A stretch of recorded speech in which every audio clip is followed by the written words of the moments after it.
We will be starting in just a minute. If people could settle into their chairs, that would be great.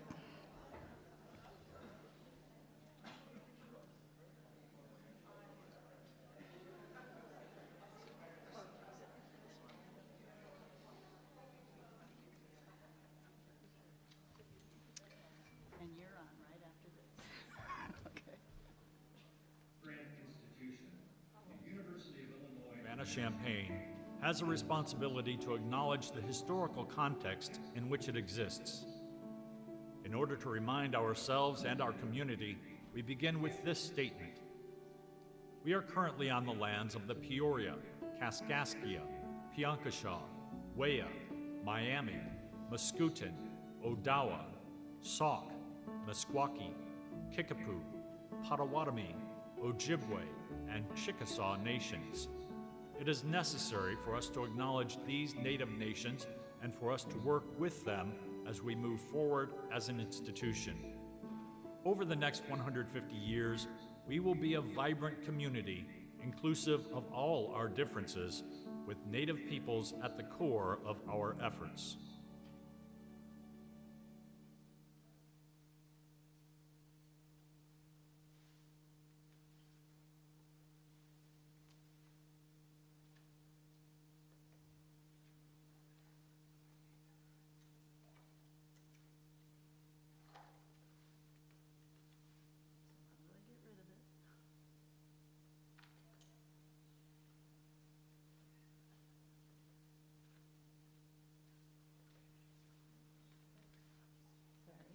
Anybody has any?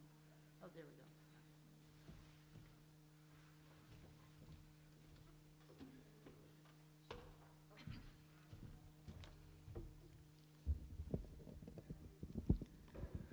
Good afternoon. Wonderful. Good afternoon, everyone, and welcome to the 20th Annual Goldstick Family Lecture in the Study of Communication Disorders, made possible by the generosity of Philip and the late Beverly Goldstick. I'm Cristala Musa, Dean of the College of Education at Illinois. The last couple of years, I've said I'm the new dean, but I guess I'm not that new anymore, so they took the new out. It's wonderful to see so many students and faculty members here today from special education, speech and hearing sciences, engineering, and other units from across campus. Additionally, we welcome our community members and practitioners and our online attendees to this event, joining us from across the nation.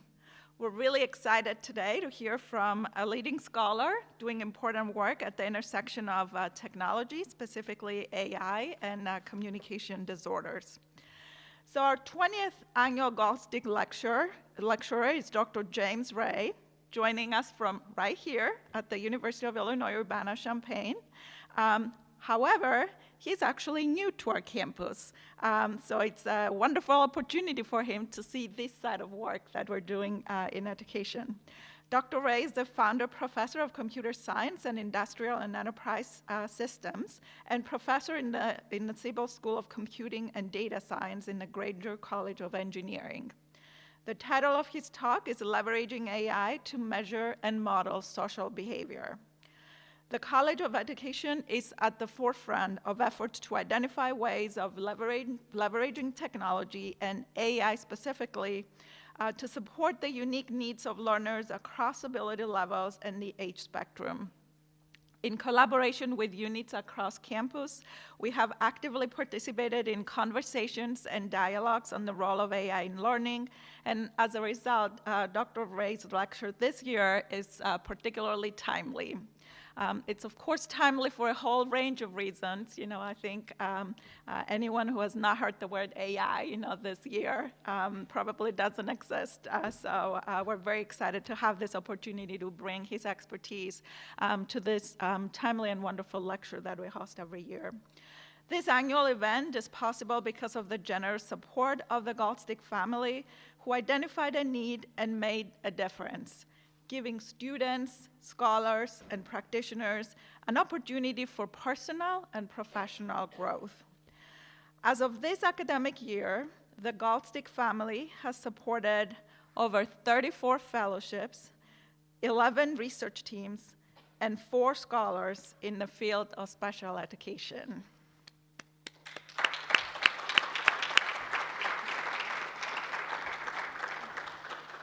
This gift has had global impact, with past recipients holding scholarly appointments around the world, including the United States, Spain, and Chile. So thank you to Phil and the Goldstick family for the generous support you have shown the College of Education over the years. We are really grateful for your continuous dedication to supporting special education research here at Illinois. Before I ask Cheryl Leitz-Reiner to the podium to introduce this year's Goldstick speaker, I would also like to invite Dr. Matt Lambert. I do want to say new, but maybe not so new anymore. He is new, Department Head of Special Education, to say a few words.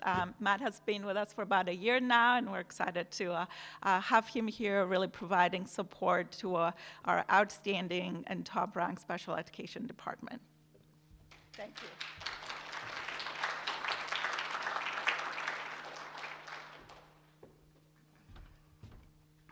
Well, thank you, Dean Musa. So on behalf of the Department of Special Education, I want to welcome everyone to this highly anticipated Goldstick Lecture. I'm excited for the lecture, which I expect to be a little bit different this year than in previous years, but will undoubtedly prove to be timely and thought-provoking in terms of how technology can reshape the field of special education and provide supports for individuals with extensive social and communication needs. The types of supports that were truthfully inconceivable only a few years ago. So the work that Dr. Rehg is doing to forge new paths to support individuals with disabilities is truly innovative, and we're fortunate here at the University of Illinois to count him as a colleague. He has so much to contribute to the field of education, and I look forward to exploring new projects with him over the coming years. I also want to take a moment to personally thank the Goldstick and the Zellinger family for their investment in research and innovation to support individuals with Rett syndrome. While this is only my second Goldstick lecture since joining the university as the department head of special education, I already feel a deep connection to the family because I also have a loved one with Rett syndrome. My niece Zoe was born in 2001 with Rett syndrome, and like Marissa, is getting older and facing a changing landscape of needs. And the continued support of the Goldstick and Zellinger families is helping the field to better understand and address the needs of individuals with Rett syndrome as they age. So on behalf of myself and my family, I want to thank the Goldstick and Zellinger families for their contributions over the years to support research on Rett syndrome through this lecture series and the many other initiatives that the families support.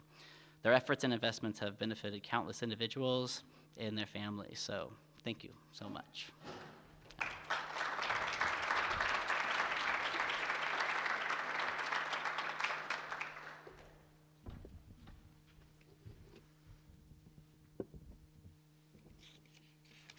I almost started reading Matt's stuff again. So, thank you, Dean Musa and Matt Lambert, for your statements. It is my sincere honor to have served as the Goldstick Scholar since January 2022.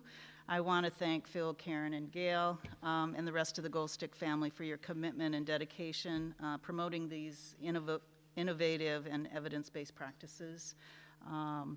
Research and scholarship, and it changes and improves the lives of individuals with complex communication support needs, and it supports their families who are really looking for those answers.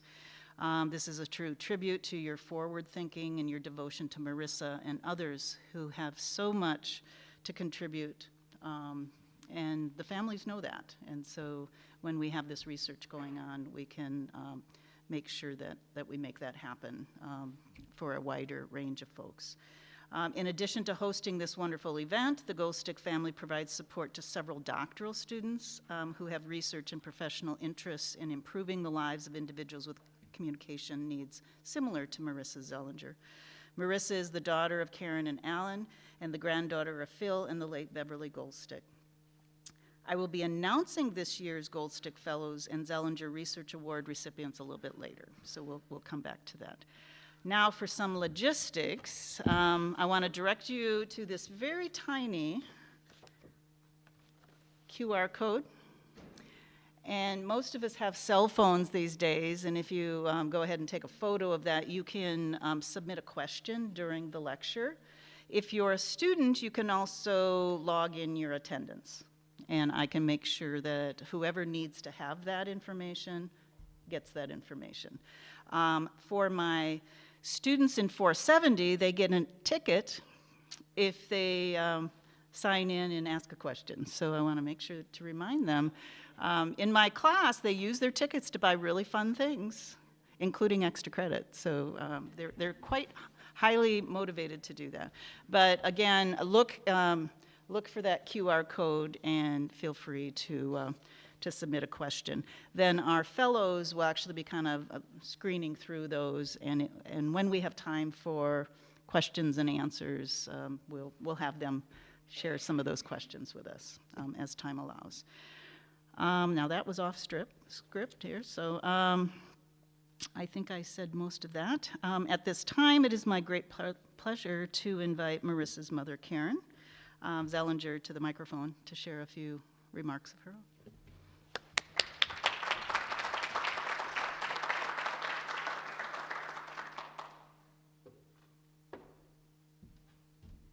Good afternoon. Nice to see everybody. Wow, the 20th year for this annual lecture is awesome, amazing. We've heard from accomplished educators whose research looked at various areas of communication disorders, differing populations from age, abilities, and socioeconomic levels. We've heard so much, and today we are fortunate to learn about the intriguing area of AI, which is here to stay and is impacting all areas of our lives.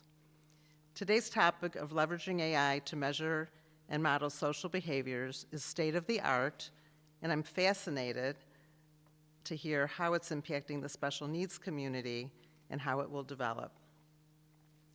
I still have hope that our 37-year-old daughter, Marissa, with Rett syndrome, can benefit from this research and new technology.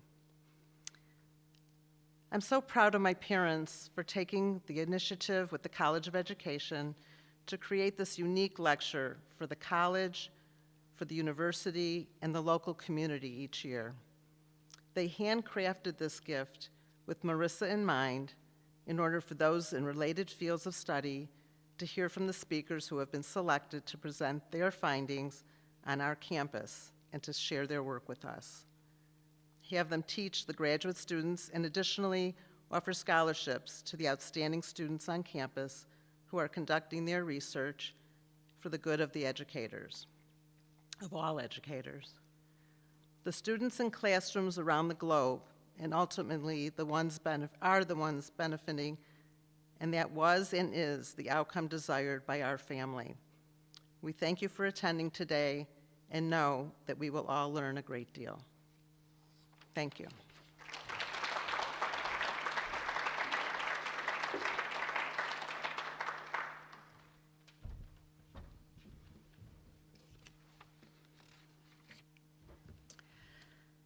So thank you again to the Goldstick family for the privilege to bring another highly regarded scholar to the lecture series.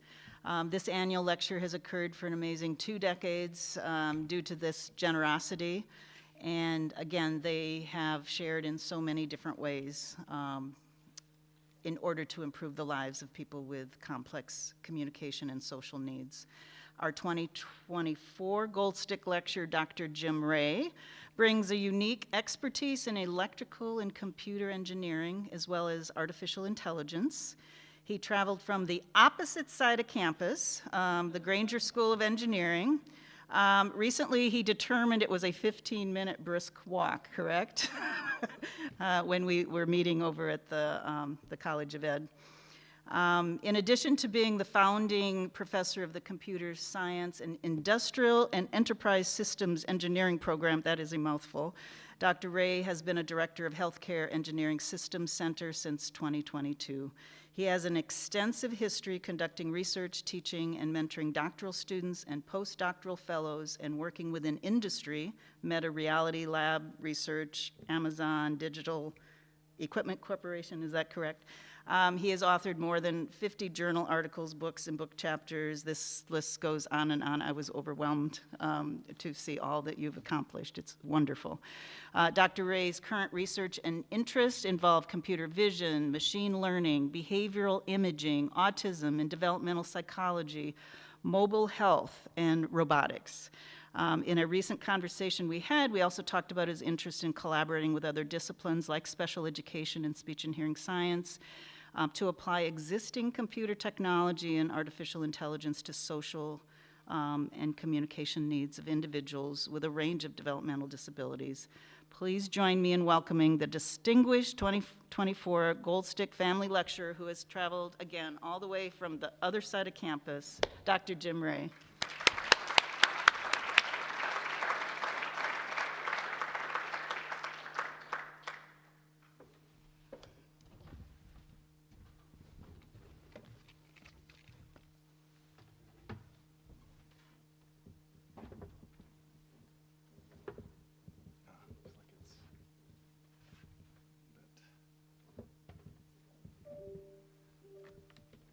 Hopefully that still works.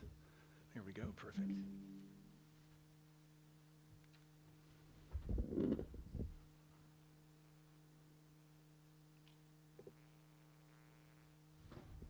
Great, so thank you so much. So it's just a great privilege to be here today as a Goldstick Lecturer. This will be a bit of an unusual talk because I'm trained as a computer scientist. I'll be talking about how AI might impact developmental science and special education. When I began this journey about 15 years ago, one of our motivations was the study of autism. And I realize there are many here that are experts in autism, but for our purposes, the main property of autism is that it is behaviorally defined. And that means that if you have a child, you want to get a diagnosis, you bring them to an expert who looks at them, assesses them, and collects the evidence that's needed to make a diagnosis decision. Likewise, if you're getting treatment and you want to understand the efficacy of the treatment, again, you bring the child to the expert to be observed and to collect the evidence that's necessary. Now, we're always going to have experts interacting with individuals with special needs as part of their care. But the use of those experts to collect data is a laborious process and it's not scalable. And so really the mission of my lab has been to change that, to provide automated ways to objectively measure social behavior. And there's lots of reasons to do this. There's lots of, societal arguments for the importance of studying autism. There's obviously the chance to help individuals and their caregivers as well. And if you think about, various ways AI could play a role, then there's, several things you can think about right away. So one is early detection, which has been a goal in the field for many years, still unrealized. And if you have the ability to analyze video, for example, and understand social behavior, that might enable in a more objective way to gather markers of risk for a condition like autism. Similarly, if you're looking at new treatment programs and you'd like to assess them, determine their efficacy, then you'd like some type of treatment measure that you could, again, administer in an objective way, in a cost-effective way. And we believe that video analysis could be a means to do that. So in this talk, I'm going to really be describing primarily advances in video analysis directed at understanding social behaviors. And that's kind of the program that we've been pursuing. So if you think about that, then there's actually a pretty straightforward way you can proceed. So the history of developmental science has given us many findings and observations about important constructs that are involved in social communication. You can see a list of them here on the slide, like social gaze, gestures, and so on. And then we also know a lot about how those constructs are combined to support more complex building blocks for communication, like joint attention, for example. So these are all constructs that are well defined. The challenge is to build models of these constructs that can be used to analyze video. And if we can do that, then that video, which is often collected routinely in the course of observation and assessment and so on, that video can then become a resource for measurement. And that's the challenge that AI could potentially impact. And here our focus is really like a laser on measurement. So there's lots of discussion around intervention, what treatment would mean for individuals with various special needs in the community and so forth. We are just trying to provide the high quality data, objective data, that could be used to support any treatment program that you might imagine implementing. So that's kind of our path that we're following. All right, so this is what I hope to accomplish with you today. I want to give you a kind of an overview of these different works that have been ongoing in the field around measuring a variety of dimensions of social behavior from video. And I want to just give you a sense of what's been done and what is currently possible, and then where the field might be going. Along the way, I hope to dispel some of the mystery around AI. It's really not as complicated as it seems as far as what's being done. And we can talk about where it might go in the future as well. Now, the starting point for this scenario that has been a focus of my lab for quite a while is illustrated in this schematic. So there's an individual interacting with a variety of people in an environment that has objects and so on in it as well. And the person that is doing the interaction that's the focus of our investigation, they're wearing a pair of glasses. And the glasses have a camera in them, typically right here in the bridge of the glasses. And the question we're asking is, how can we take the video collected in a setting like this and then analyze that video with a computer program, with an AI model, and then extract some information about what that person is experiencing and social communication that they may be participating in. So that's the kind of the setting. And this setting has a technical term, we call it egocentric perception, because the video is being captured from the perspective of the participant. You can see in that video their world from their perspective looking out into the scene. And we think that this egocentric perspective is really important for a variety of reasons that you can see here. But the main one that you're all familiar with is that it's very different to interact with someone as a first person, talking to them, versus watching people interacting, from a distance, let's say, in a movie or what have you. There's really no comparison almost between those experiences. We want to be able to capture that first person experience of an interaction with our cameras and then analyze that video to accomplish our goals. This also aligns really well with where the technology industry is going. So these augmented reality systems that are now coming, we'll see how well they're adopted by the marketplace, but they're giving us these sort of platforms, which are smart glasses people are going to hopefully wear, and then those cameras can capture similar kinds of data. So this technology could ultimately be deployed in many settings if augmented reality, becomes a reality. So we'll see what happens there. All right, so the first thing that we looked at in my lab is maybe one of the simplest problems, which is you have this video of someone doing something. In this case, they're cooking some scrambled eggs in a laboratory we have at Georgia Tech with a kitchen, fully functioning kitchen. And the question is, where are they looking? Okay, so now if they're wearing an eye tracker that does eye tracking, then, and there's many wearable eye trackers that exist, I'll show you an example in a bit, then you can just measure directly with the eye tracker where they're looking. But the question we asked was, could we predict where they're looking just from the image alone? So just looking at the pixels that you saw in that video, no other information, could we predict where they're looking? And the answer is yes. And so in this video, the little bullseye that's dancing around is the prediction of where the person is looking, and the green dot is the gold standard ground truth that comes from an eye tracker. So the eye tracker is there, it gives us the evidence of where they're looking, and our AI model is predicting that information.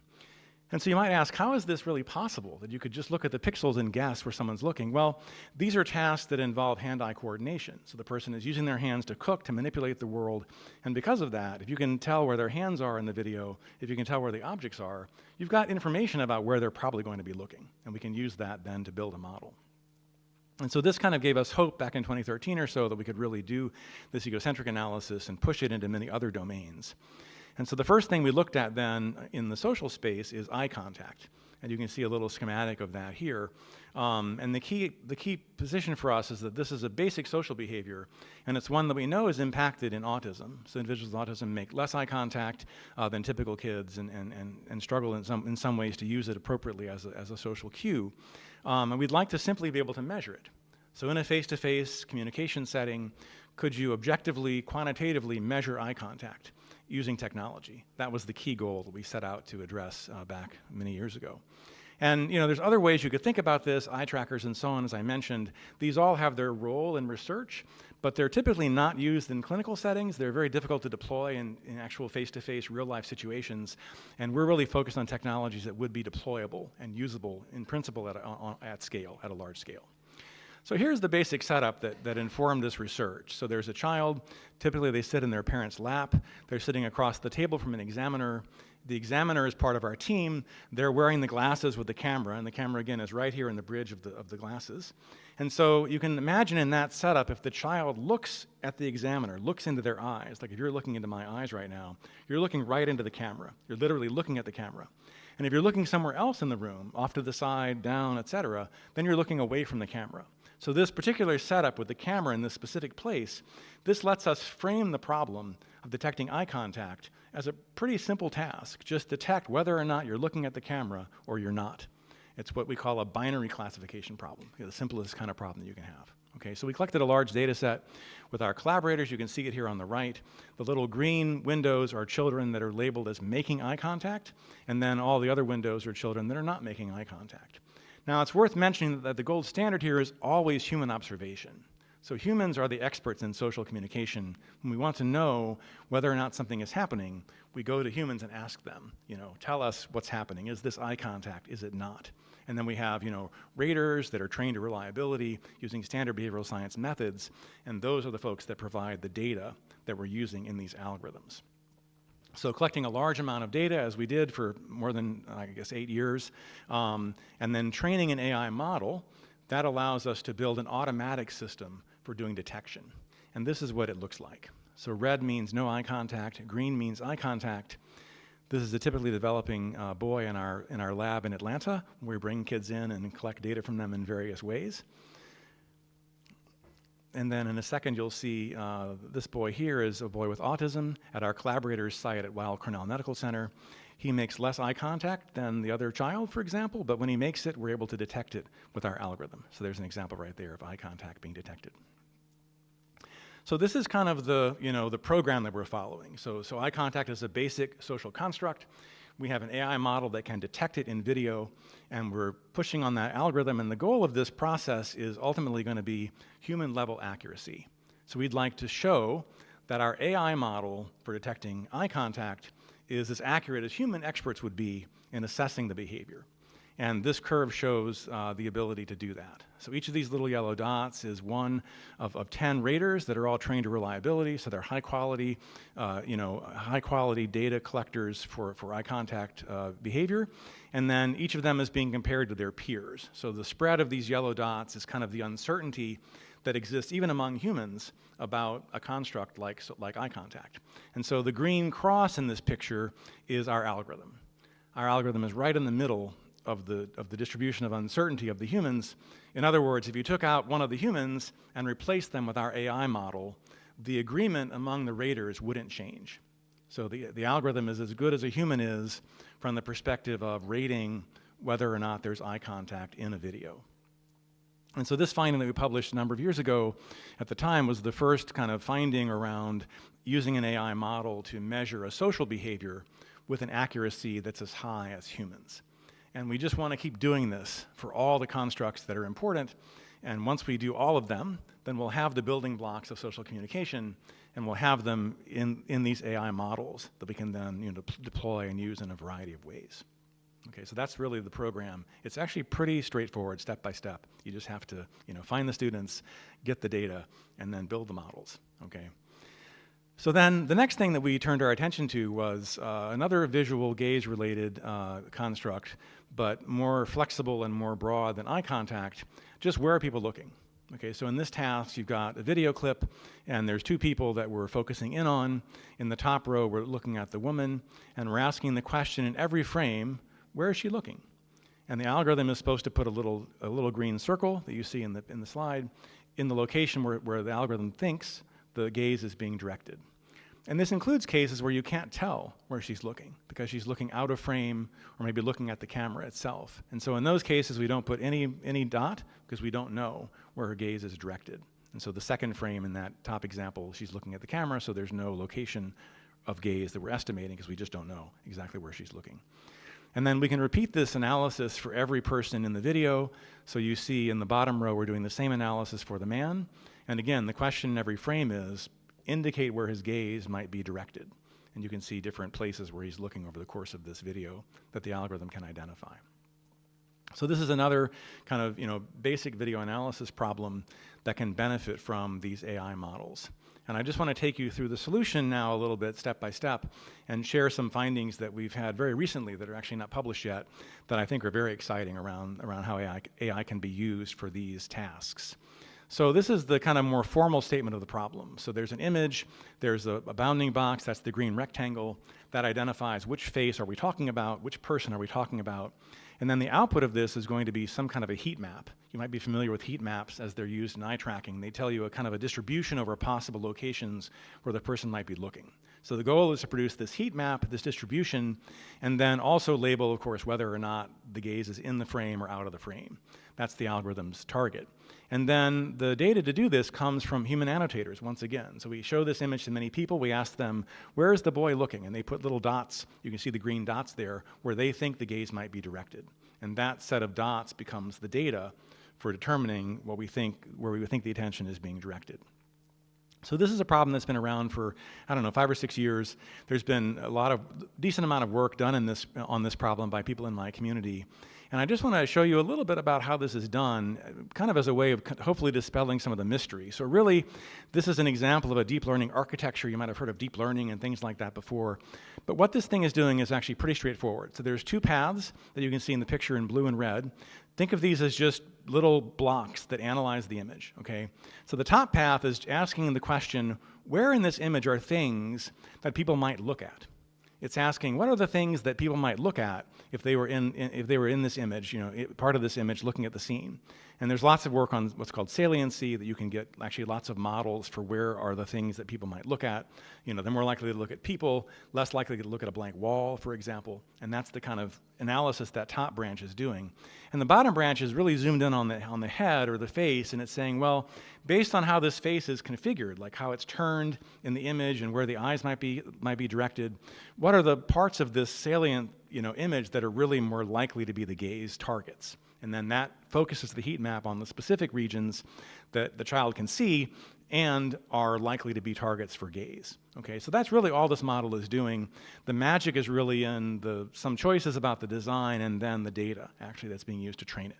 Okay, so this was an early work. We did some work a year or 2 later. This is a model one of my students invented. We collected a data set as well, which was the first video data set for this task. But what's happened is that this modeling process has become more and more complicated. Okay, so this is an example of a recent model that was published a year or 2 ago. And I don't even want to begin to explain this to you. The point of this slide is this is very complicated. Okay, and this is complicated to computer scientists. Okay, not just anyone. And these models are incorporating all kinds of information about depth, how far away are things in the scene, the pose of the body, all these cues in an attempt to make the determination of the visual attention more accurate. Okay, and then this is actually a problem because coordinating all these modules in a big architecture and getting them to work together is really difficult. It's like coordinating, chairs or deans on campus, getting them to work together. It's very hard, and you don't want that to be the key to the success of your method, okay? Now, what's interesting is that in this field of AI, there's been a tremendous advance just in the last 3 or 4 years, and you might have heard of this term foundation model. And this has been a huge way of moving the field forward in addressing complexity. And what this foundation model means is you've got this model that has been trained on a gigantic amount of data, billions of images, okay? And because it's been trained on so much data, it has a representation of the visual world that's quite flexible in general. So this model, which in this case is called Dino V2, that's just the name of it, this is a model that really understands a lot about the visual world in a kind of implicit way in these what are called weights in this deep model. And then once you have this representation, you can specialize it to a variety of tasks, and that specialization is actually pretty straightforward. So in the top image, you see a task called depth estimation, which means in the image, estimate how far away each part of that image is, where the brighter regions are closer to the camera and the darker regions are farther away. And you can see that this algorithm is doing a pretty good job of estimating, for example, that the table is closer to the camera than the couch, which in turn is closer than the wall behind the couch. The fact that this can be done, just from pixel values is kind of amazing, even to me. I would never have guessed this was possible, 15 years ago. Another task is semantic segmentation, which you see in the middle image. It means label everything in the image as to, what it is, and then pixels that are from the same kind of object, put them together. So the yellow pixels are all coming from the pillows, the blue pixels are coming from the couch, and so on. What's important about this is that this representation of the world isn't changing for these tasks. It's frozen, it's fixed, and then we're just training little models that use the representation to solve problems, okay? And that allows us to train big models that cost millions of dollars actually to train.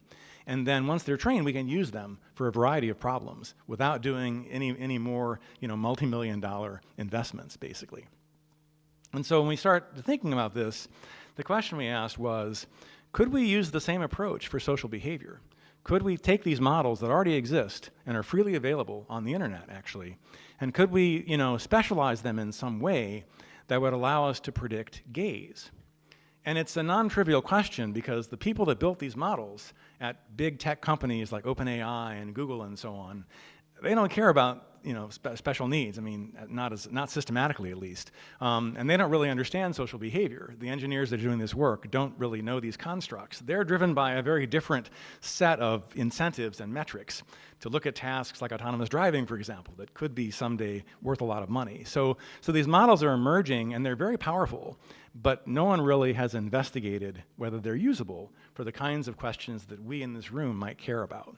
And so my student Fiona Ryan looked into this and found to our surprise really, that these models are in fact pretty useful. So this is an architecture that she invented.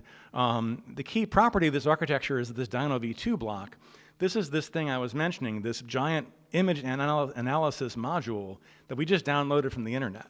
And it cost millions of dollars to train, so we could never produce it ourselves in our labs. Totally impossible. But we don't have to do anything. We just take it and use it directly. And then what Fiona invented was all the stuff to the right of the slide, which is some additional logic that she came up with that uses this giant general purpose model to predict gaze, to predict where somebody in an image might be looking. And it turns out that this model is actually beating all the previous approaches in the field, these very specialized, very complicated architectures that were hand-trained and tuned in a variety of ways. Just taking this large, existing, powerful model and then specializing it for gaze produces the best performance. So let me just show you what that looks like. So this is an example of the output of the model on a variety of video clips.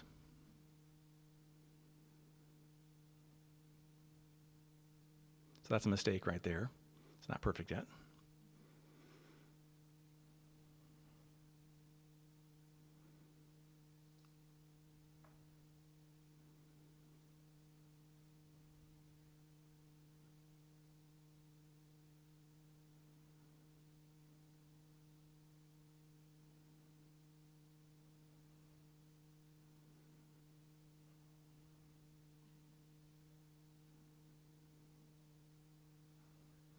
Okay, so you get the idea. So then, and so it's pretty good. Okay, but it's not yet human level, not yet gold standard, human accuracy, but we're getting there. This is an example of out-of-sample generalization. These are just random YouTube video clips we downloaded and then applied the model to. So these are were not collected as part of the training or testing set. And you can see it's doing a pretty good job with these, although it still makes some mistakes. All right, so that's the interesting finding that I wanted to share today, and I can tell you a bit about what I think is important about it, but I just want to make the make a specific point, which is that you need to actually think about how to use these models. If you just take existing architectures and try to plug this Dino V2 thing in there, that actually doesn't work very well. So there's some specific insights that Fiona had that ultimately produced the results that I'm showing you. But I think there are some potentially powerful implications, for this finding, because what this tells us essentially is that these existing, AI models that you've been reading about that are out there already on the internet, you can download them if you want and play around with them, they may already contain extremely rich generalizable representations of human social behavior, even though the people that built those models had no interest in that and didn't intend for that to be the case. Because of the types of data that they were trained on, because of the richness and the complexity of that data, these models are maybe much more powerful than we thought. If that's true, then we can begin to think about a different approach to modeling social behavior, where our focus is not on collecting massive data sets of children that we can then use to train AI models. We can focus on collecting smaller data sets just to specialize these models that exist already. And then we can ask a question that we haven't even really begun to ask, which is, how will we know if these models are suitable for a particular purpose or not? And we never asked that in the past because the idea of collecting that much data from a representative, diverse cohort of children all around the world doing a variety of social tasks was just too daunting. If the goal was to train the model, we just couldn't afford to do it. But I think you can afford to do it when the goal is assessment. And so that's the thing we're embarking on right now. We're starting a new project to essentially build a kind of comprehensive data set of nonverbal social communication, ideally sourced from children all over the world in a wide range of contexts that will target a wide range of developmental tasks that are well known from the literature. And the purpose of this data set is simply to benchmark these AI models, to assess how good are they in solving these kinds of tasks: gaze estimation, gesture recognition, facial expression analysis. You know, you can figure out the list, right? And then the idea is to make this into a kind of a service, you know, for the developmental community, that you can go somewhere and check, you know, how are we doing? You know, what's the current performance of AI models? You can ask questions about tasks you care about, and then find out whether or not the technology is good enough. And we're pretty confident these models are going to keep coming. Every year there's a new one. Every year that new model is better than the models that came before it. So I feel like at some point in time, it's going to be good enough for human level accuracy. At that point, it's going to be a tool for the community and as a whole to use. So we're just beginning to kind of start this project and collecting some collaborators that will hopefully allow us to pull these different data sets together. And I'm very excited about that. All right. So I've been talking to you a lot about these kind of very kind of basic communicative constructs, like, you know, eye contact, visual gaze, estimation. I want to kind of take things up a level, so to speak, and talk a little bit about more complex constructs and just give you kind of a sense of what's happening there. And then I'll show you a few other things that are interesting that are related to this, and then we'll be able to conclude. So one of the most basic constructs that we would be interested in is what's called joint attention. Again, probably something many people here are familiar with, but this represents kind of an evolution from eye contact, which is like dyadic gaze. I'm looking at one social partner, looking at in their eyes, to an interaction that's more complex, that involves shifting attention around the environment, looking at objects in the environment, looking back at my social partner, and that coordinated change of attention, which can be gaze as well as gesture and so on, that becomes a way to communicate interest. I'm interested in this object. What do you think about this cool toy? And so we know that children exhibit this joint attention at an early age. We know that it's really important as a building block for social communication. And this has been established by a variety of research, and I'm just showing you some examples of different types of joint attention here that are documented in the literature. And this is something that has been shown to be important for understanding autism as well. So this is an old, relatively old finding now from the early 2000s. This plot on the left, each of the trajectories in that plot is one individual with autism. What's being plotted is their language age in months, so their facility for using language, against their chronological age. And so the orange bar is the kind of typical development baseline. It's the normed baseline in that chart. And then you can see that there's quite a heterogeneous distribution of trajectories. So some of the kids with autism are acquiring language essentially as rapidly as the typical norm, and other individuals are making very little language gain. These are the horizontal lines in that chart. They're making very little language gain as they get older, which is really a problem that you'd like to address. And so the question that was asked, you know, at the time this work was being done is, what could you measure at intake? What could you assess in a young child that would help you understand which of those trajectories they would likely be on? Whether they be a child that was going to make significant language gains, or whether they might be in the group that's going to be, you know, making much less gains over time. And people investigated lots of different measures at that time to try to figure out what could give us some idea about the outcome. And the thing that ended up being predictive was joint attention. So if you take these children at intake and then you assess their joint attention skill when they're like 18 months, for example, that skill that they exhibit at that young age is actually predictive of their language gains, you know, 4 years later, which is a huge period of time, developmentally speaking. So this joint attention construct was shown to be really powerful as a kind of an early piece of evidence for facility in acquiring language. And that in turn is the reason why it's often been a target of early intervention, and it's something we often measure in children as well.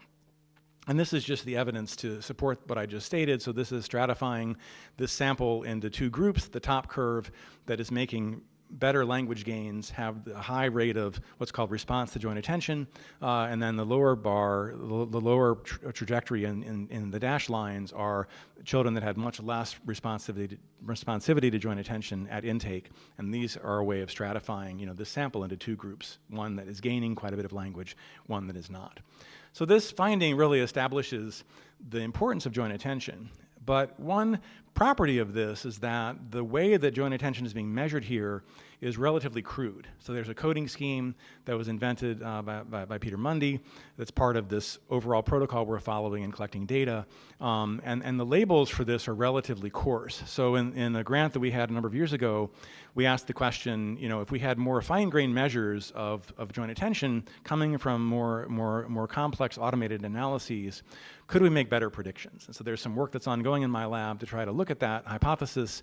We don't have the core findings yet, but I can show you some preliminary results. So this is the result of applying our visual attention model in the same setting that joint attention is being assessed. You can again see the heat map here that the algorithm is producing. You can see how it moves around as the child is looking in different locations. And then on the right is some performance of a classifier that we train that's trying to predict predict the joint attention codes, essentially, that were being produced from this video. And you can see the accuracy around 0.7, so it's not anywhere close to being as accurate as humans are, but it's a starting point. So we're building on this result in new work that we're doing, and the goal is ultimately to be able to produce a more, kind of hopefully richer and more accurate description of these joint attention behaviors. All right, so that is kind of, in a nutshell, kind of this paradigm for analyzing video of children and then building up successively different layers of assessment of their social communication skill. And I want to transition a little bit and talk about some other related work in assessing conversational interactions that we're doing with adults. And in general, we're trying to do this in both populations, that adults have these complex social skills. It's the most complex sort of setting in many ways you can analyze.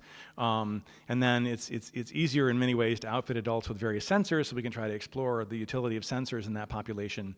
And then we often get findings from working with adults. We bring those findings back to the children and use them in other contexts. We're kind of working on both ends, so to speak, of the developmental scale in the work that we're doing. So this is a recent project we did with collaborators at Meta, and the goal of this project was to look at a more complex analysis of a multi-person social interaction. So now it's not just a child and a caregiver playing at a tabletop with toys. It's actually a group of people that are interacting in more complicated ways, and they're speaking, they're using language, as well as they're gesturing and they're looking. And the question is, could we analyze that type of data and figure out who's talking to who? Okay, so this is a group conversational behavior setting. You can find many examples of these in real life settings. You're at a dinner table. Many people are talking in parallel to each other. They're talking over each other. They're talking to someone, and they shift their attention to someone else. So it's a very complex, dynamic setting with complex, conversational behaviors. And the question is, if you had, again, wearable cameras, if those cameras also had microphone arrays, so you could actually understand the audio, not just the loudness of the audio, but the directionality of where the audio is coming to that person wearing the sensor, then you have this ability to kind of tease apart, this complex pattern of interactions and try to identify, oh, this person is talking to this person over here right now. Oh, and now they're talking to someone over here, and this person is talking over there. Now, there's lots of interesting reasons why you might want to do this. For older adults, this could ultimately be the basis for something you might think of like a smart hearing aid. So folks with hearing impairments, you'd like to help them to understand, to hear better by, for example, amplifying the sound. And right now, a lot of that technology is based on just across the board amplification, maybe amplify the frequencies in which speech occurs. But if you're in a multi-talker environment where there's many people speaking, then all the sound gets amplified. It actually can make the problem worse, for the person that's wearing the hearing aid. So here, you could imagine if this were ultimately successful, you could figure out for this person, oh, they're actually talking to this person over here. And then you could selectively amplify just the sound coming from that direction and amplify those sounds to that person. And then actually you could kill all the other sound that's impinging on them from other directions. So you could make this, amplification much more selective if we were to succeed in doing this. So this is the setup. We have people who are talking to the person wearing the camera. We call that the egocentric, behavior. And then they're also observing other people in their environment talking to each other. So that's what we call exocentric, meaning you're looking out into the scene and asking a question about other people. And we'd like to model all these patterns of interaction as they're happening. So we think about the total pattern of connectivity between people, any of those, this is a little bit of a graph essentially, which you can see on the right, and each of those little links or arrows or paths is a connection from one person to another. We'd like to figure out, who's talking to who's listening to who, and then we can decompose that into people that are talking to or to the person that's wearing the camera, and people the camera wearer might be listening to, and then the other set of combinations, the link between people that I'm observing as I look out into the scene. Okay, so we built a model. One of my students, Wen Jia, did this work as an intern at Meta, and this model takes these video frames as input and produces as output what we're calling the conversational graph. So the conversational graph describes who's speaking and who's listening to who over the course of this multi-person, multi-party interaction, okay? Now, one of the biggest challenges, actually, in doing this work is understanding what's happening. As a human observer watching this, it's impossible to tell, essentially, like who's listening to who, if you just go on kind of the surface perception, because, with our visual perception, you look at the eyes, you can tell where somebody's looking. But for hearing, you really can't tell, right? There's no sort of overt sign of what I'm listening to. And so the way we collected the data for this study is we had a cohort of people, you'll see an example in a second, and they were given instructions in the beginning of data collection who to talk to and who to listen to. Okay, so there's multiple people in this room, but each person is only going to talk to and listen to a small subset of the total people, and that's known in advance. So then we know, from a labeling point of view, we know who's talking to who's listening to who. Our AI model doesn't know this, of course, and then has to figure it out, by using this data and analyzing it. All right, so there's another deep learning architecture involved. This one is analyzing video and audio together. So the novel thing about this compared to the previous one is now there's audio as an additional channel of information, and they're being combined in a standard way to fuse the vision and the audition together and decide, essentially, who's listening and who's looking at who. This is some performance in terms of accuracy. I'll skip over this. I don't think it's super important. This is the kind of thing we have to do in my field. You always have to do a tremendous amount of quantitative analysis to get your papers published.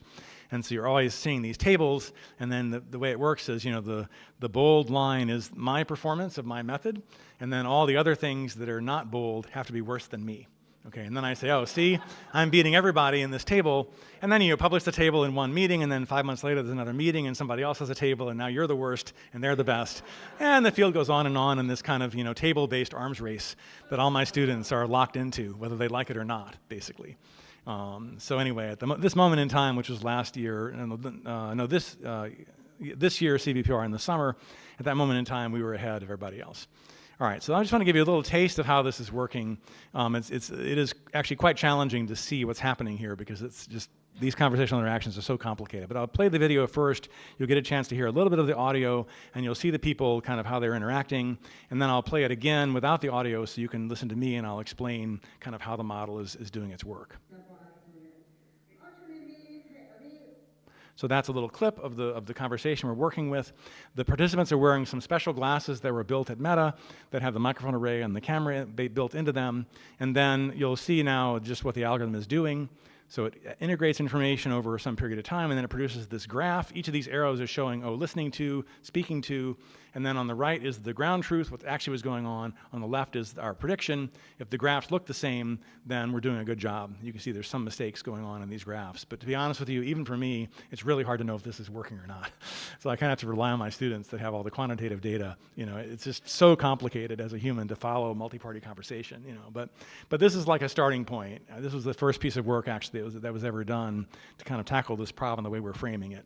And I think we can begin to build on this and then think about more complex and in some cases more developmentally relevant ways to measure patterns of interaction. You can think about a classroom setting and things like that. This could be very interesting.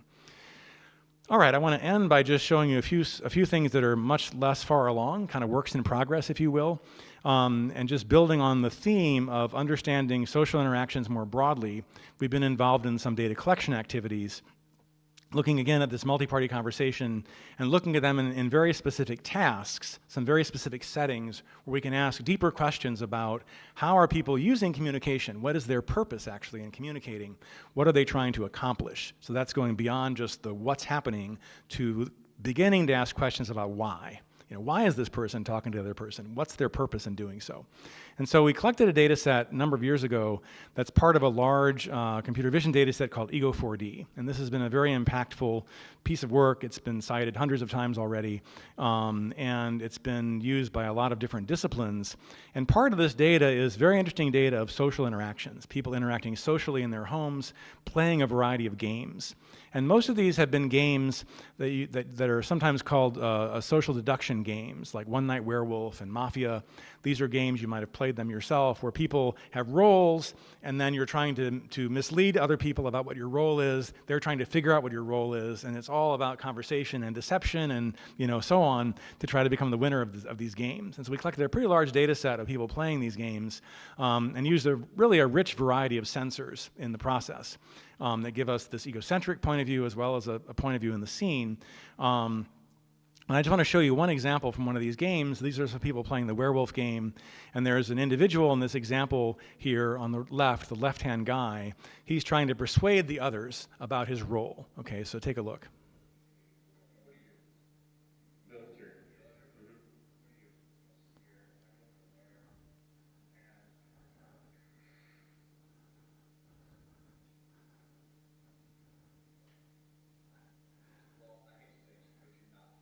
So this guy was trying to mislead the others. He was trying to bluff his role. He didn't do it in a great job. He wasn't persuasive at all. And then his friends immediately called him on it and said, no, you're lying to us. It's not the case. Okay. So these games are very interesting because they involve, persuasion behaviors. You're trying to use your language and use your, your words and your gesture and so forth, facial expressions. You're trying to persuade other people about something being true. Okay, so we're very interested in this question of persuasion. It's a basic kind of aspect of social communication. We'd like to know how people do it. What strategies do they use? What determines whether somebody is successful in persuading others or not?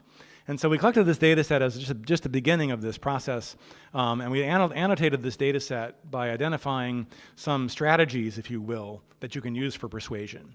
So for example, you might, as part of your persuasion strategy, you might interrogate somebody else. You might say, well, what are you? What's your role? And you're doing that as a way maybe to put them on the spot, get some information, maybe take suspicion away from yourself, for example. Or you might call on others to take an action or to believe something to be true. And so we identified these strategies, and then we labeled this data set at the utterance level, utterance by utterance, whether or not a strategy was employed. And you can see some examples of that labeling here.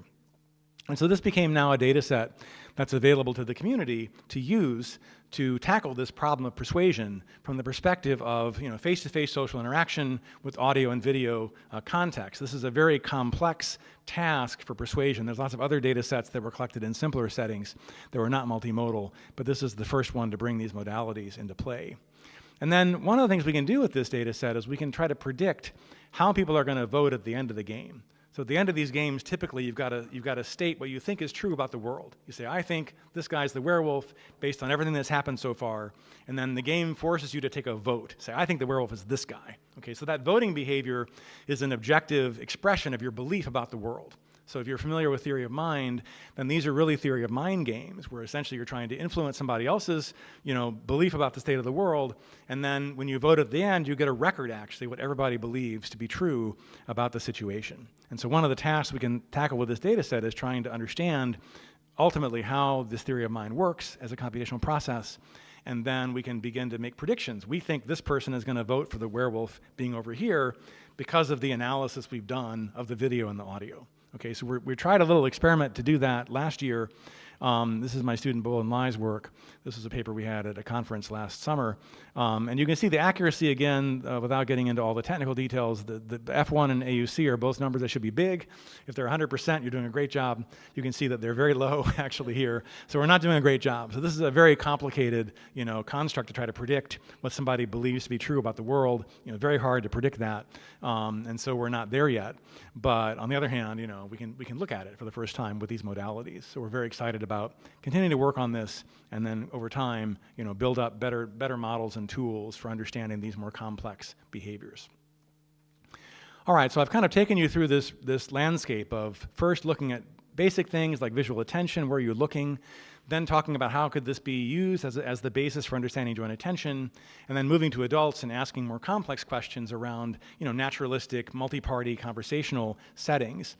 And I'd like to end by talking about something that's very new that we haven't really started yet, but I'm really keen to start here at UIUC, which is kind of branching out and supporting things other than social communication, and looking in particular at folks that might have an intellectual disability and might need supports to be able to accomplish tasks because of that ID that they have. And so we're starting to ask these questions, and this is very preliminary work, so I'm not going to show you any findings. Well, I'll show you a finding, but it's not directly relevant to these questions. But these are the kind of things we're wondering about, basically. So we're looking into the future, and we're imagining that these AR glasses might be available, very capable and powerful, and maybe people will start to wear them. And if that was the case, could we give the AR glasses to an individual, to an adult, let's say, that needs some kind of cognitive supports to get through their daily life? And that glasses could have inside them an agent that could inform them about things they need to do and help them to be more effective in navigating through their world. Okay, so this is just an idea, and for this to be, a reality, we would need to not just develop the technology, which is already challenging in its own right, but work with folks like you all in this audience to understand how can it actually best be used, how could that information best be communicated in a way that would actually make a difference, could actually improve outcomes. So this is a big challenge. By no means do we understand how to do it yet. But I'm excited about the advances in these platforms. So these are two recent announcements, one from Meta, one from Snap. These are new AR glasses. These may look unfashionable to you, but these are the most attractive glasses of this kind ever created so far, okay? I could imagine my mom wearing the top pair of glasses. I could not say that about any previous glasses coming out of these companies in the past, okay? So maybe someday these glasses will be wearable enough and powerful enough that we can use them for these kinds of tasks. Another thing that's very exciting actually are what are called hearables. These are essentially earbuds on steroids that have lots of computing power inside them. They can pass audio through, but they can also overlay computer-generated audio. So you can think about someone in your ear talking to you in some appropriate way that's hopefully conditioned on the context as well of what's happening around you. These are other platforms that are under development. Many companies are working on these, including Apple, for example, so you know that there's going to be big investments and resources. So can we utilize these? So I wanted to show you one quick idea of how you might do something useful in this setting. Okay, so this is a different problem, a little bit different problem than what I mentioned. It's a problem of giving somebody instructions when they want to know how to do something. Okay, so suppose I'm wearing a pair of glasses and I'm doing some washing, and for some reason, don't ask me why, I've got this question: how do I wash the trousers? Okay, and that's my question. Now, you've all used ChatGPT. You can fire that up. You can say, hey, how do I wash a pair of trousers? And it gives you an answer. Quite a good answer, actually, for these kind of things. It's actually quite good at this. But you've got to read them, okay? And you've got to translate them into your setting, because I'm washing the trousers right now, with some stuff around me, and that's my context. And ChatGPT has no idea what you're doing with your trousers, okay? Now, suppose I can capture an image. The image from these egocentric glasses from my point of view. Now, the image shows the context. It shows the trousers I'm working with. It shows my hands, various things. And it turns out, with the new ChatGPT, you can give it the image and the question, how do I wash the trousers? And you'll get a better written description as text output because it uses that image as part of its analysis, which is quite amazing, by the way. This happens, off the shelf in these models. But you still have to read. So what if you just wanted a picture? What if you just wanted to see what I should do? So that's the work that we presented at a meeting just a few months ago, computer vision meeting. And this is an image that was synthesized by one of these generative AI models. So the image on the bottom right is not a real image. We created it from an AI model. And that image is showing you in a picture what to do. Hold the brush, put the trousers here, do something to make them, to wash them. So this is an example of taking a question and then using the view of the person from their glasses and then making a picture. Here is what you should do, okay? So I'm not proposing that this is usable, okay, in any specific way, okay? It's just a piece of technology. Just getting this image to not look bad was hard for my student, okay? So we're very proud. This image does not look bad, okay? But that doesn't mean it's suitable for any purpose yet, okay? So think of this just as an idea of something that might be done in the future if we keep working. Okay, so I'll wrap things up. This is the architecture that does this. It's very complicated. I'll skip all that. And then this is just showing you some results. So these are some images. These are the associated questions. Each of these second row of images, the second columns are the output of our algorithm. And then these are real images captured from the glasses a little bit later in the process that are relevant to the query. So you can kind of see a visual comparison side by side. Again, my main point is the images don't look bad, okay? That's my main point. All right. I'll wrap things up. I just want to thank our various sponsors over the years for all this work that we've been doing. I want to thank all of our collaborators at Georgia Tech, at Weill Cornell, and of course now in the future looking forward to collaborators at UIUC. That's hopefully how the slide will change going forward. It'll add more names to this list. And just to make the conclusion, so the thing I would really emphasize is that we have the means, okay, to collect rich data of social behavior in real-world settings using platforms, cameras, glasses that are feasible. They're affordable, they're deployable. And we also have the means to take existing AI models and repurpose them to analyze this video, to measure in a quantitative way things that we know are important for social communication. So we have the means to do both of those things. Okay, right now the means exists. And the challenge is to do this in a way that is actually impactful, that actually moves the needle, on behavioral science research, that moves the needle on caring for special needs individuals. And that is where the real work lies, is working together to use these technologies that in many cases we didn't create, but we use them to really do something, positive and powerful. So I look forward to working with you all on that going forward. Thank you.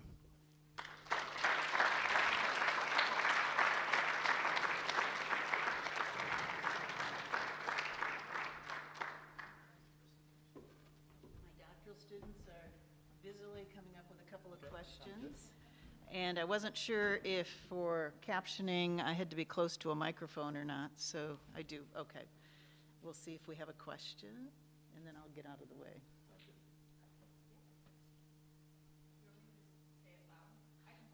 Can she say it loud, or should she come to the microphone? Is this mic here? I think here. Okay, I see. Will this one work? Yeah. Okay. And I can be that person, so. Thank you so much. This was great. We do have a couple of questions. Some of them are extended questions, so I'll try to summarize it, but if you need help with getting through it all, I can help you with that. So one person had a question about kind of the practicality of factors that might influence the motivation of eye contact. So they were really trying to understand the glasses that people are wearing. Are they more like sunglasses, or are they more like eyeglasses? And then also what your team did early to kind of choose which wearable system you were using. Yeah, that's a great question. I didn't get to it in my talk, but I can answer it now. So one of the kind of big questions in all this work, right, is this question of reactivity. Like if I bring a sensor into the interaction with a child, do I change the interaction in some way? Do I influence the child's behavior in some way? So we were worried about that early on, and we did a study with Wendy Stone's group at UW where we had 3 different glasses conditions. So there was no glasses. These were moms interacting with their children. There were no glasses. There was some fashion sunglasses. And then there were our little eye contact glasses that had the camera. And we had a protocol we followed where we could tell where the child was looking, and we had the video of those glasses, and we could figure out, what was the pattern of behavior of the child. And so we were able to figure out in that context that there really wasn't any influence. So the glasses condition, regular glasses, sunglasses, our glasses, didn't change the child's looking behavior. So that was one study we did to try to get at this issue of whether or not the sensor we introduce is going to affect behavior. But it's a really important question, and we did this one study, but then the technology changes, right? New glasses come on the market, new technology emerges. We have to essentially constantly be assessing this. And there's obviously this, real concern around stigmatization. If I'm wearing something that looks weird, it could stigmatize me as someone who needs supports, and that might, for example, not cause me not to adopt that technology, even though it might help me in some way. So looking into that carefully and figuring it out is an important part of the overall, research agenda. And really, I'm hoping that the folks that are making these glasses, they will do our job for us. They understand very well that the glasses look weird, nobody's going to buy them. So they're incentivized to produce glasses that look like mine, eventually maybe, but have all this functionality baked into them. And I'm just hoping, that they get that done fast enough before I have to retire, for example. But it's a great question. Yes. Here. Just the visual thing with the young kids, is that implying that there's sort of a lip reading function going on with the children in terms of learning language? That if they're not able to focus on the face, that they're not going to be able to learn language as fast because there's a kind of a lip reading thing going on with language? Yeah, so I'm not a developmentalist, so I'm probably not going to take a stand on exactly what's the causal mechanism at work. I think we're really just looking at objectively measuring the behavior, And then a lot of times the gaze that we're talking about is really social gaze. So the child might actually be looking at a toy and then looking back at their social partner, looking back so short in such a short period of time, they're probably not able to lip read. It's more like they're checking in, hey, what do you think about this? You know, so there's this social component to gaze that's really what we're getting at with these methods. But, you know, as far as I know, there's lots of research questions around the underlying processes, you know, how social communication is acquired, how it might be disrupted, you know, in different conditions. I'm not going to be able to speak to those causal mechanisms, you know, directly. So it's a little bit of, unfortunately, kind of dodging your question because I'm not, you know. It's just very interesting. Yeah. I ran into an adult, I mean, I'm talking about children, but I ran Yeah. into an adult the other day who had a big hearing problem. He has one of those implants. Yep. Yep. And he was telling me that he actually is very good at lip reading. Mm-hmm. He's very good Yeah. at lip reading, and that helps him even when he's not wearing that thing. But I just wondered if that is, I don't know if anybody else has it, if that's a part of this problem, is that if you're not able to Right. focus on the face of your partner, your parent, your teacher, that your language development is going to be impaired. Mm-hmm. And maybe that's Yeah. a spin-off of that. So there's maybe ways of getting better attention. Right. And there actually is a lot of work, it turns out, in my community on lip reading. It's been studied for quite a long time from video, and there are models for it that are pretty good, actually. Again, you know, lately, performance is getting better and better. So to the extent that that's an important modality, we can actually potentially do that computationally, again, from the same wearable vantage point. So it's a good point. It's a good observation. Yeah.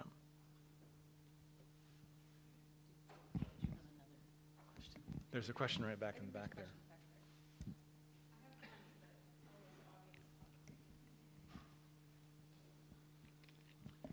Thank you for that really fantastic talk. You were saying that humans are the kind of the gold standard for this work, but is it conceivable that AI could this kind of AI could become more powerful than humans, even expert humans? Yeah, it's a really fascinating question. You know, so for that to be the case, we would have to have a much better understanding, I would say, of what is the underlying data that would be used to answer that question. You know, so I think that's the difference. Is with humans, we don't. And we do have ways of doing assessment, obviously, but we're not assessing humans in the same way that we would assess an AI, because the AI has to work across all settings. You know, it has to work for all kids, you know, ideally all languages, all parts of the world, all social contexts that include cultural influence. You know, so there's this high bar in a way for AI, which is appropriate, you know, because it should be a universal tool, not just limited to one region or one group of people. And so that, I think, my sense is that's a research question for the field. Like, even to understand how to assess that exactly is not really clear. But you know, you're hitting on something interesting, because we've seen other areas where AI has, in some sense, you know, been able to achieve what you might think of as superhuman findings. Although often I think what really that means is that there are humans that are actually super. Okay, so one example, an early example was there's a famous data set called ImageNet.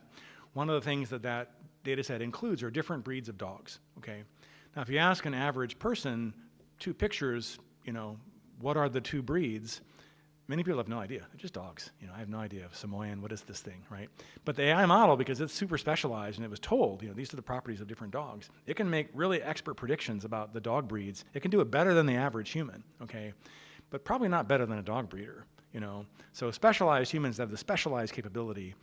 They may be the ultimate pinnacle of expertise. It's not clear to me if AI can actually exceed that.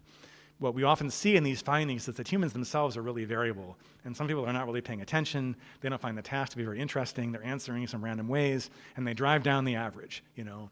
And then the AI comes in and says, whoa, look at this, I'm better than these guys. Well, yeah, maybe some of them you're better, you know. Maybe you caught them on a bad day, and then other ones not so clear. So I think we have to take these kind of findings about AI with a grain of salt, you know.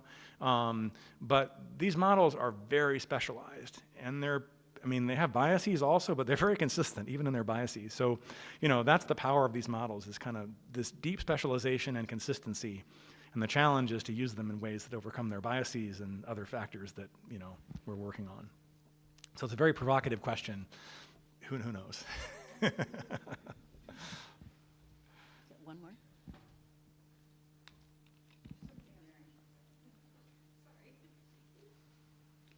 We have time for one more. So, would you be the one?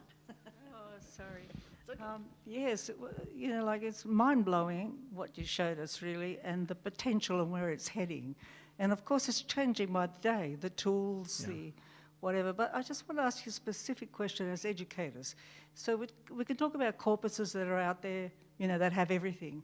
But what's our role in shaping and designing corpuses for specific purposes? Maybe it's for kids with disability. And then how do we get to understand the kinds of prompts and questions we ask in relation to that corpus? Is there a lot of work being done about that relationship that, you know, for specific purposes in, you know, and specific people and specific tasks? Is there? Yeah, I mean, I think the answer to your question is, so okay, you asked two questions. You said, what is our role? And then you said, what's being done? So the answer to the first question is, I mean, it's everything. Because if there's no role, if you guys don't play a role, then if things happen, they're probably the wrong things, you know.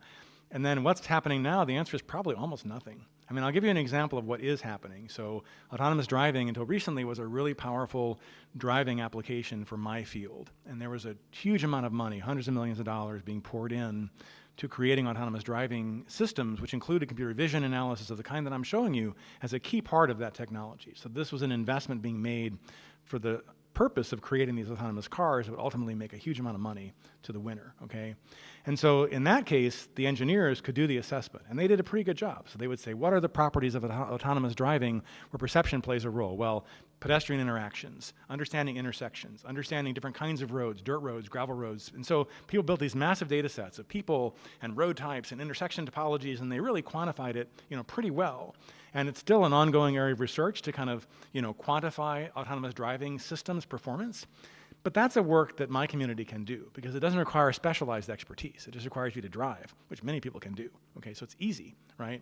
But what you're asking about as an educator is, you know, understanding what makes some children learn in a setting and others not, and what can be done to improve the outcomes of learning based on the contextual factors that are there in the classroom or in the instruction.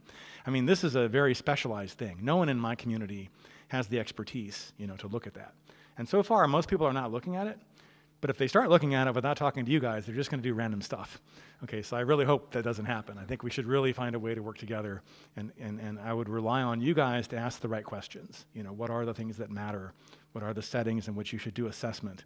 And then we could figure out on our side, you know, how could AI be useful in those settings, and what would we do to measure whether or not it's good or bad? But without that, I don't think we can go forward.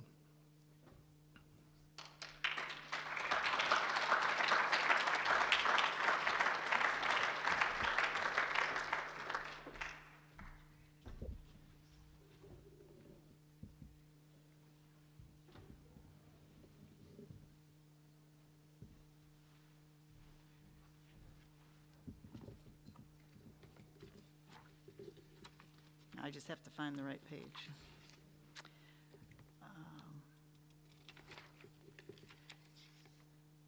Thank you, Jim. I found my spot. So interesting, and I have a million questions, but we, of course, didn't have time for all of those. So hopefully I can ask you tonight or tomorrow some of those questions. You've given us many things to think about, different ideas. I think we're just scraping that surface of what we could do, you know, for assessment and prediction and early intervention. At what point, if people, I even had the question of your data collectors are collecting from a particular perspective, and are they neurodivergent perspectives? So maybe there are people that actually perceive and would collect that data in a slightly different way. Anyway, we can talk more about that, but very, very interesting. It actually promoted way more questions for me, but that's really exciting, and especially exciting because you want to collaborate with folks like us. So I think that's going to be wonderful. We did our questions. So right now, I want to get to our announcements of our wonderful students who, thank you for helping me today. But I do want to acknowledge my predecessors as Goldstick scholars. So we had Jim Halley, who's out there somewhere. He said he was going to be on the live stream, Mickey Ostrowski and Hedda Medan, who have really been instrumental in making this series be successful. And so I've just been pleased to be able to learn from them and benefited by their mentorships in this whole process as well. Behind the scenes, we have so many people that made this event actually happen. So Allie Stevenson, Heather Zorn, Stacy Wombles, Gina Manola, Ashley Lawrence. We had all our folks that did our captioning, that kind of thing, the live streaming. So thank you all. It wouldn't have happened without all those people behind the scenes. If we could give them.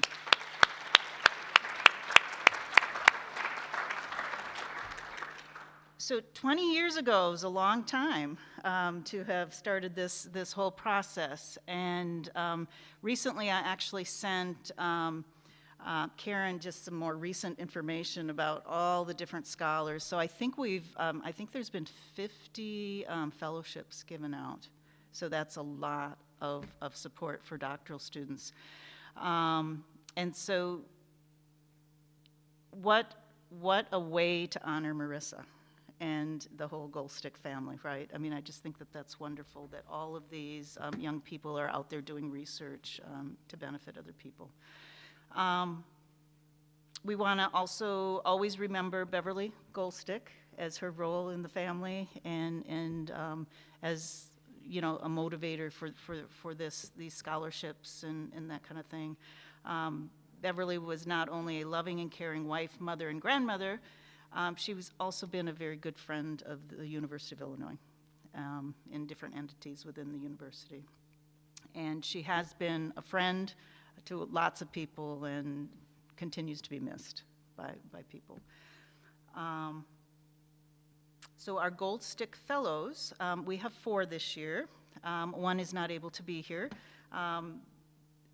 but we were able to select 4 doctoral students, 1 from the Department of Special Education, 3 from Speech and Hearing Science. We have this collaboration with our folks in another college, and that has been really wonderful. So as I call out your name, if you could stand up and just kind of wave at folks. Our Goldstick Fellows are Megan Best, who is not here, but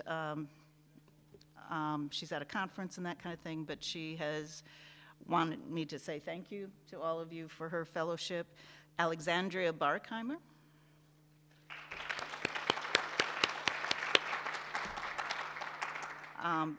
Kayun Karen. Wang. Daniela Fanta Alakan, thank you.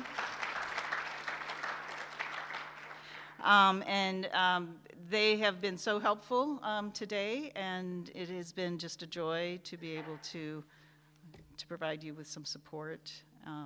And again, thank you to the Goldsticks for that opportunity for you. We've also had, again, we have a committee of folks that go through the applications for those fellowships. And so I want to recognize Michelle Schutz from the Department of Special Education, Marie Moore Chanel from Speech and Hearing Science, and Laura Maddie from Speech and Hearing Science for assisting in helping sort through so many wonderful doctoral applicants and to be able to make those selections. So let's just give them a round of applause.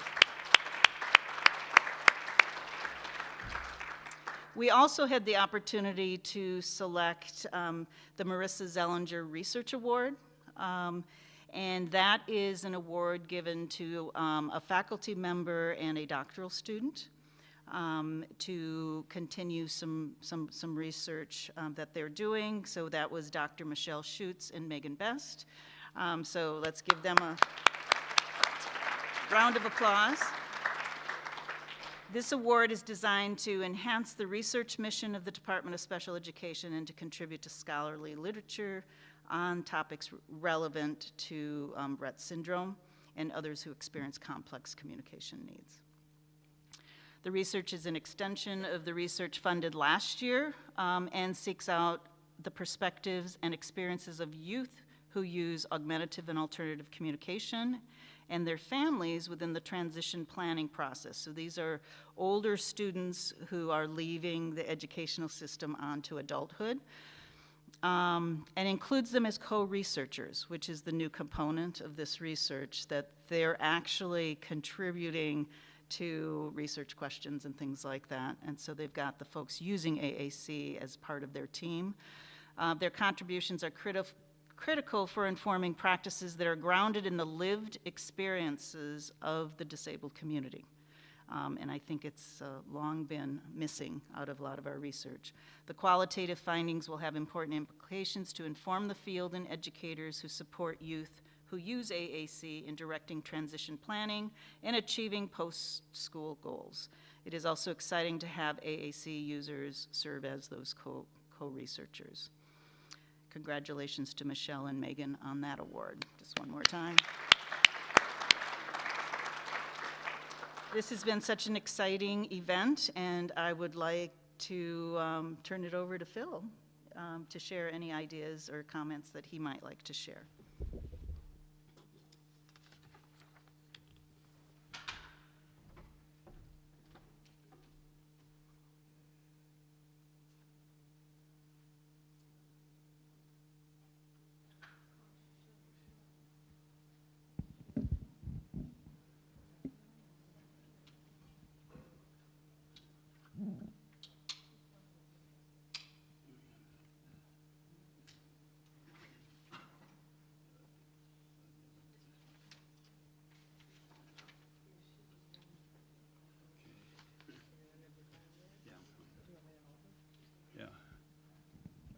Hello, everybody. What a great crowd and great friends. I think Cheryl covered the waterfront of all the people. I don't want to repeat things, but I want to congratulate the fellows and the winners of the Marissa Award today. I want to make one other statement. I see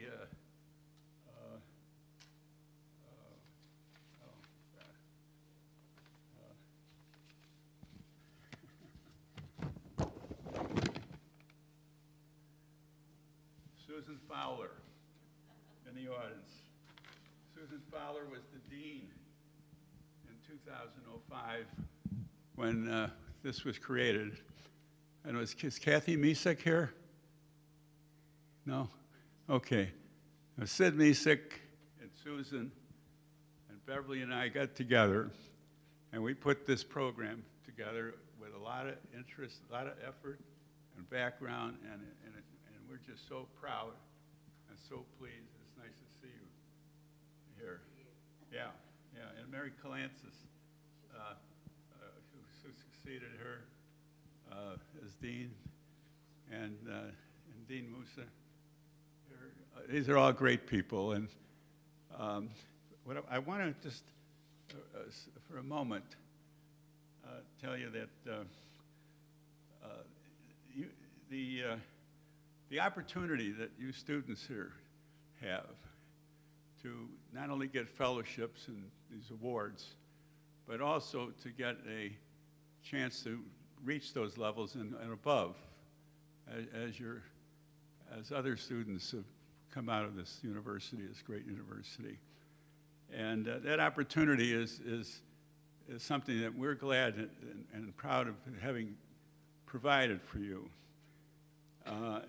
Because I hope and I believe that you're motivated when you hear a lecture like this today, which is cutting edge,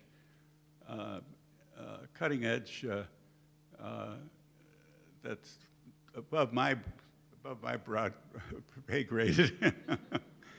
And I would hope to think that you would make a difference, just as we have made a difference, hopefully, in your lives. And I want to give you an example. My grandson, Bradley Zellinger, the son of Karen and Alan Zellinger, my daughter and son-in-law, went to Michigan, went to Harvard MBA, went to Wall Street, and was very successful. Now, Bradley is the younger brother of Marissa. And he started a company that takes care of, that is for early intervention of autistic children ages 2 through 6. He started 5 years ago. He now has over 20 service centers in 4 states providing these services. And he did that because he was motivated.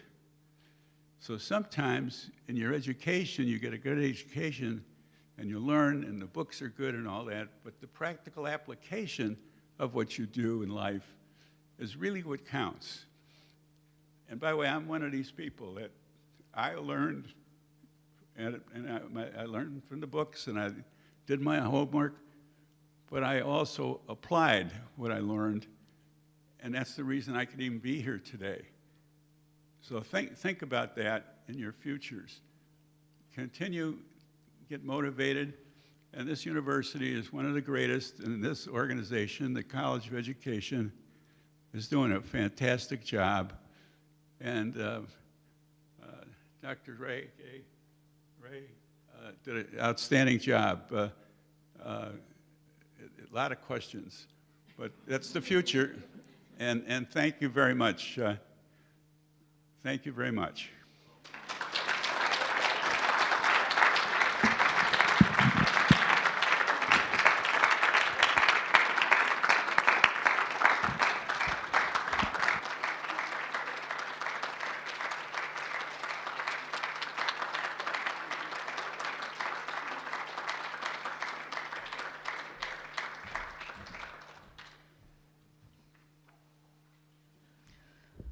Wonderful. Well, thank you, Dr. Rehg, for a very informative and intriguing lecture, including the applications of AI to support the needs of both children and adults, and to use your own words, in impactful ways. I think we don't want to forget that, as we all get wrapped up into AI. To do this positive impact for humans. And I think it's fair to say that for those of you who might be worried that AI will be replacing your jobs, it sounds like we have a long way to go. So, so here we are. Thank you very much, Phil, for your thoughtful reflections on this important work. We really, truly appreciate your commitment to education, and especially the work in communication disorders. And I would really like to thank all of you for joining us today for the 20th Goldstick Lecture. And please join us for a reception that follows for refreshments and hopefully further conversation and a lot more questions. So thank you again. Thank Phil and your family for the generous support. We're grateful to have you all here today.